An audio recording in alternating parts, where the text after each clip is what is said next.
we're now going to move on to our second session, which is focusing on our 2 topical slots, and it'll be chaired by Beth Maloney, one of our NEF organising committee members.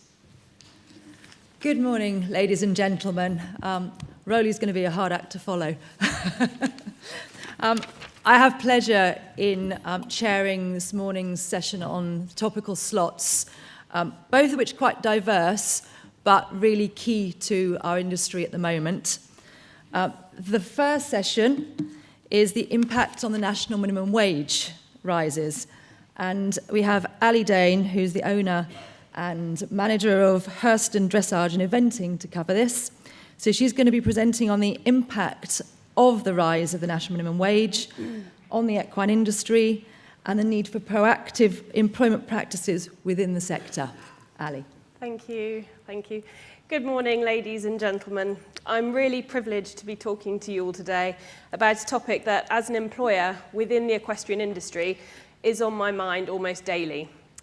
At this forum 2 years ago, Chief Executive of the British Grooms and Equestrian Employers Group, Lucy Catan, talked about the impact that the national minimum wage rises would have on the equestrian sector. She warned that the sector would be hit hard by any increases as there were already so many non-compliant employers within our industry. Now, on the 25th anniversary of the national minimum wage, we are about to see the biggest increase ever to the top bracket. If our industry is to survive, we need to adapt, modernise and professionalise. So just a little bit about me, just to start us off. I run a livery and training yard in South Oxfordshire. We employ one full-time groom, that's Jack, over there with one of our beautiful dressage horses.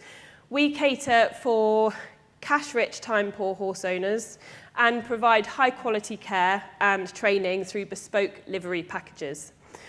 I'm very proud of my little business, mainly because it is just that, a business. It's a compliant, profitable business, something that's quite rare in the livery yard world, I think. The question of viability, let alone profitability, when running a yard is a complicated one. And undoubtedly, one of the largest direct costs for any proprietor is workers' wages.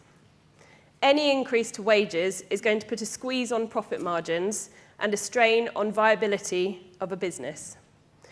Therefore, the new top bracket rate of £11.44 for anyone over the age of 21 is going to have a huge impact on all labour-intensive industries, especially those with many elementary occupations, and the equestrian industry is no different. So I thought it would be interesting here to see what the audience's feeling is regarding the national minimum wage. So, how do you view the national minimum wage rise this year, for 2024, in relation to employers? Fair to employers and fair to workers, 100% so far.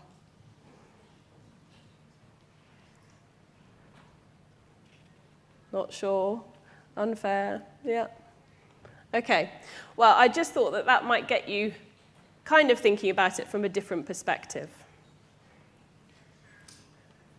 So, the current viability of equestrian businesses is clearly demonstrated by the responses to a recent survey that the Equestrian Employers Association ran, and I'm afraid it paints a rather bleak picture. 90% of employers are concerned about the forthcoming increases. And just as an example of how large the jump could be for some employers, a 21-year-old groom working 57 hours a week will see approximately £10,000 added to their pay packet overnight this year. 21% of employers that responded to the survey were considering closing their business as a result of the increases this year. 58% of respondents anticipate not being able to pay their staff the national minimum wage in the near future. Which brings us on to ways in which equestrian employers, albeit sometimes mistakenly, avoid paying their employees the national minimum wage. None of the following are legal, yet they're all commonplace within our industry. working pupil positions, working in exchange for livery, lessons, and sometimes accommodation, children under the age of 13 helping, deducting livery and/or training fees from wages, false self-employment, non-payment of overtime, apprentices mistreated or taken on under false pretenses. We often see riders and other yards, well-known international riders sometimes, advertising for staff, often on social media, and unfortunately these adverts often have one or more red flags in as to how compliant the riders might be or yards might be with employment law. Here's a question for you to think about before I move on to the next slide. Are we confident that all riders currently receiving lottery funding are compliant with employment law? There are plenty of issues within the equestrian industry that I have absolutely no idea how to solve. Social licence, overbreeding, and a lack of basic horse care knowledge, just to name a few. But I know how we can solve the issue of poor employment. The answer is good business and valuing our people more. Unfortunately, a lack of profitability is baked into the bones of our industry. Historically, equestrianism has either been a vocation or a hobby, rather than a commercial occupation in which workers can earn enough to support themselves adequately or indeed invest in their future. This needs to change. Yes, we are facing a staffing crisis, but many other industries are too. And we can look to them in order to learn lessons to help secure the future of our businesses. Now, the following are tools that are used every day within most other industries, but for some reason, these seem to be neglected within equestrianism. This is the system that I personally follow throughout the year. So I start with business analysis tools, SWOT analysis, PESTEL, KPIs, demographics. I use these at least once a month, and this winter it seems like I've used them weekly, actually. Who's out there to sell your services to? What are the current threats to your business? How do you know if you're doing well? And then all businesses need a clear vision and mission. This is the lifeblood of any business. They show your clients what you stand for and your staff what's important to you. Horse welfare, staff retention, and environmental policies come in this area. And then we think about compliance. Are you fully insured to operate? Have you got the right planning permissions? Are you employing legally? And are you paying the correct taxes? So the big one here that I'm going to move on to next is forecasting and budgeting. I do my big seasonal forecasts twice a year, and I do smaller forecasts and budgets every month too. Each September, I'll call my suppliers to see what their stock's looking like going into winter and whether they know their prices yet. My initial forecasts are then based on these figures. Then I'll wait to hear what the Chancellor has to say regarding the national minimum wage in the autumn statement. The other key factor that I always need to consider here is buildings insurance, because it's increased exponentially over the last 3 years. Only when I have all the necessary information will I write to my clients to advise them of the price increase for the following year. Note here, I say the price increase. I increase my prices every year, as everybody should. Cash flow. This is important because, as many of you will know, once you open for business, the bills start coming and they don't stop coming. Ensuring clients are paying a month ahead and are aware of payment deadlines is paramount. There is no point in having lots of clients in a yard full of horses if they're not paying you. Now, the bottom 3 here relate to people. Despite what we equestrians like to believe, people are the heart of business, not horses. Horses may be your business's raison d'etre, but they can't pay the bills. Our relationships with suppliers, clients, and staff are vital and need to have as much value placed upon them as how we treat our horses. It costs far less to build and maintain long-standing relationships with suppliers, staff, and clients than to have a high turnover of any of these. We must start to value our people more and nurture the good ones, and understand how vital they are to the survival of our industry. We must modernise. Where can we accommodate flexible working? Employees want more than just good pay. Can we help them with career progression? Balancing horse welfare, human welfare, and profit is a difficult thing, but it can be done. I hope I've managed to highlight the issues we're facing within the sector. There's no denying that Lucy Catan was right when she warned that the national minimum wage rises would hit the industry hard. However, I hope I've also managed to highlight that there is a solution staring us in the face, and that's better business management, combined with placing more value on our wonderful, hard-working, dedicated people within the industry. If we're to ensure the equestrian industry pulls through the current staffing crisis, good employment must become the norm, not the exception. Thank you.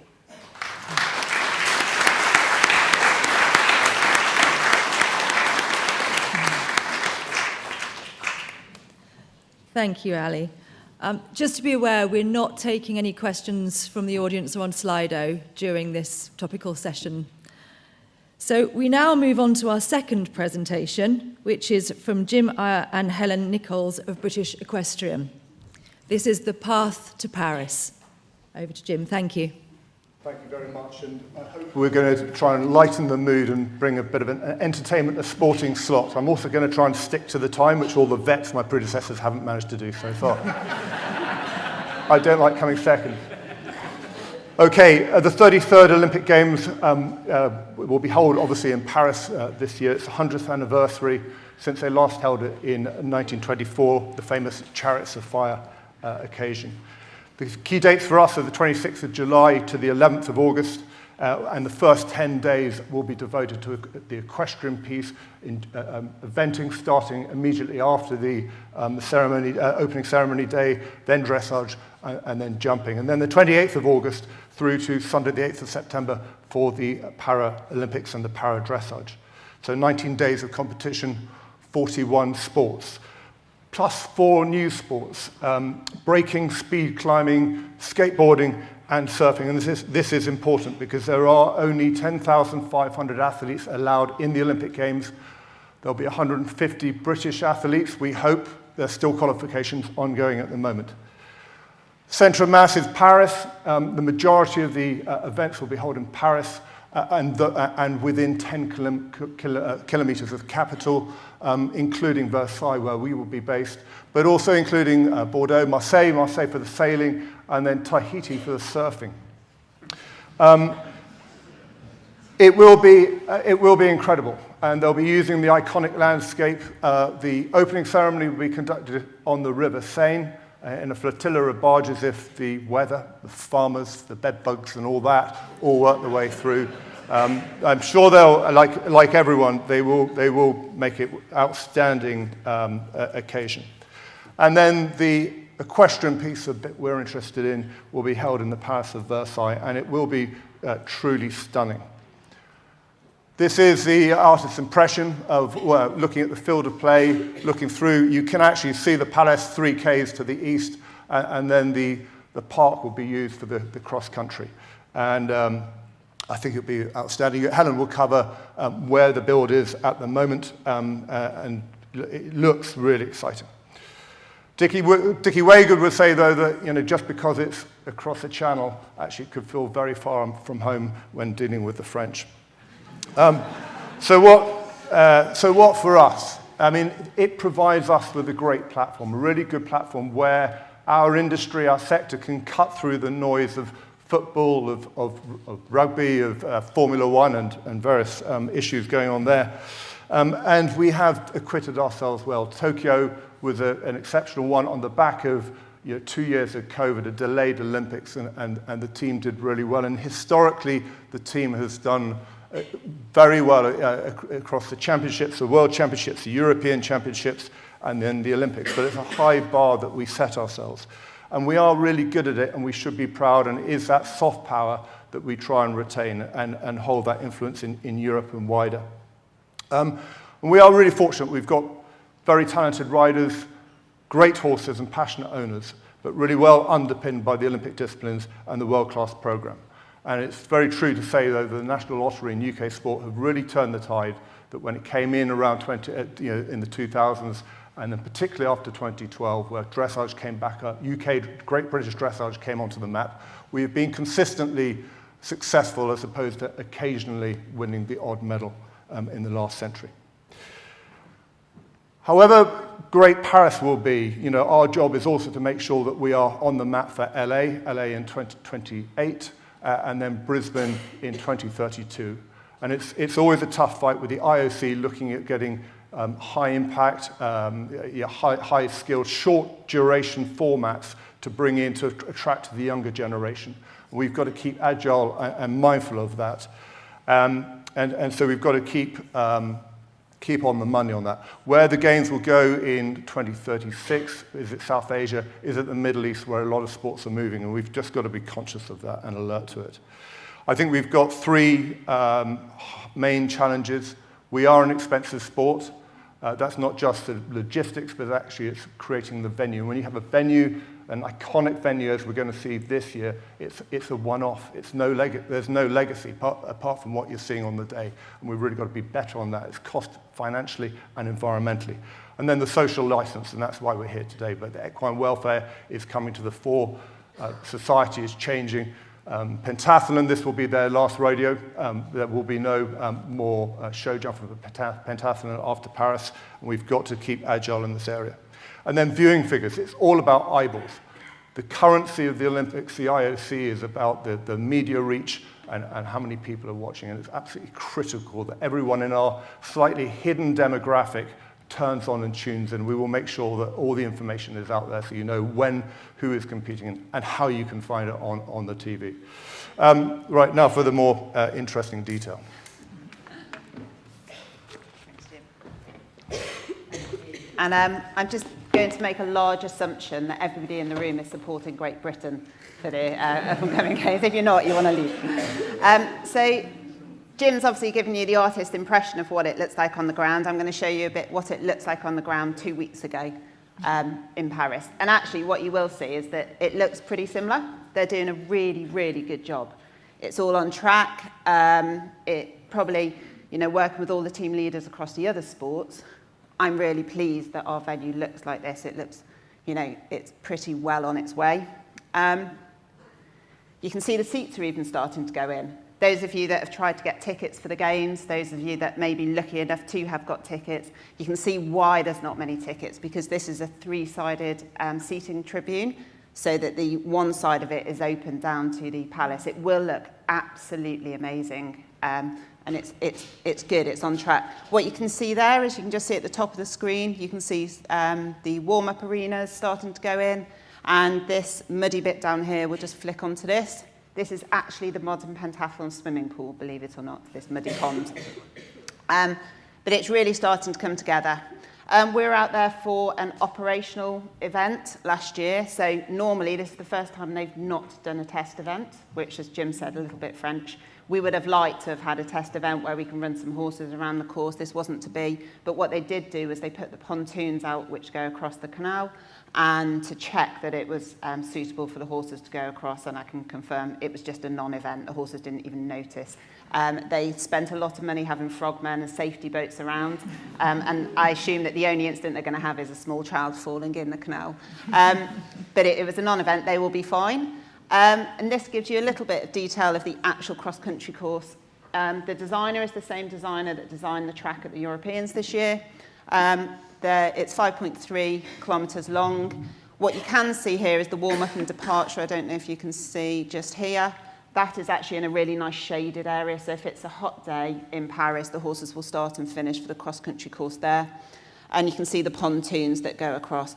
What it will be, as Jim said, is on TV in the photos. This is going to be a really, really special moment for equestrian. It's even when you go there when nobody else is around, it is spine-tinglingly good. So we're at the stage really of the, the preparation and the selection. Really for 3 years and 11 months, the programme is huge. We have over 44 riders on the programme, competing all over the globe all of the time. And as we come nearer to the games, that gets whittled down to just the 16 that will go and represent. And that's a difficult process. Getting selection right is really, really difficult. We've worked tirelessly over the year to try and make sure that we get that right. Strategically, it's very, very important. There are countries around the globe that do not send their best competitors to the games repeatedly. If anybody knows the German system, a few years ago they had a system whereby you had to finish in the top 8 at the World Championships, preceding the games to go. We were rubbing our hands because a lot of their really good competitors didn't make it to the games. It's really critical. And we go on to a bit of the why. This, for me, really matters. And if you take yourself back to 2012, the golden postbox, for me, sums up what the Olympics and the Paralympics are all about. So there were people who'd never done a day's sport in their life passionately campaigning about whether the golden postbox was in the right village or not. The post office would die for headlines like this now. But it really, really matters. It really matters to people who are not interested on sport on a daily basis. It's the moment that our sport goes on the front pages, it goes on the papers, people get passionate about it. Peter Charles has got 2 post boxes because it was put in the wrong village. And the people of the little village that he actually lives in cared that much. They didn't even know he lived there just before this. So it does really matter. This is actually Carl Hester's post box in Sock. And the success not only matters to the people that watch the Olympics and Paralympics, our audience in equestrian is massive.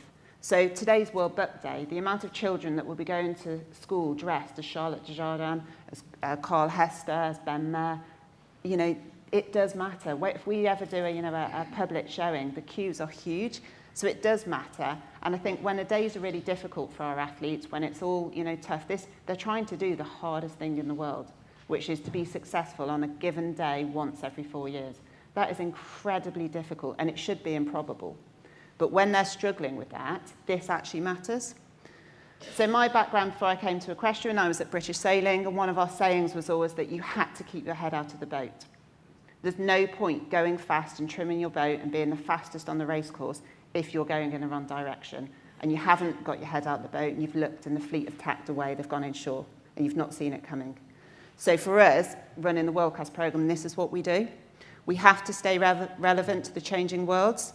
And at this time, every single Olympic cycle I've been involved with, you get rocks thrown at you at this time of the year. Because you're in the public eye, you're up front and centre, the World Class programme, everybody wants a piece of it. And the grenades and the rocks come in pretty fast and pretty quickly. And so protecting the athletes so that they can do what they're trying to do in a really, really tricky way is critical. And seeing and grasping the opportunities for our sport. So as Jim mentioned, modern pentathlon, they didn't see that coming. They didn't see it coming. And, if they had seen that beforehand, they could have averted that. And I think just finally, what we are trying to do in the World Class programme is really difficult. It's exceptional to try and, deliver a performance on a given day every 4 years. And the stats that Jim showed before shows that the system does it really well. We don't do that alone. We do it with the member bodies. We do it with the event organisers. We do it with the home coaches. We do it with the vets. We do it with the farriers. We do it with everybody in this room. And hopefully, when we go forward to Paris in August and July, we will represent every single one of you with pride. And hopefully, when we come back next year, we'll tell you the after story. Thank you.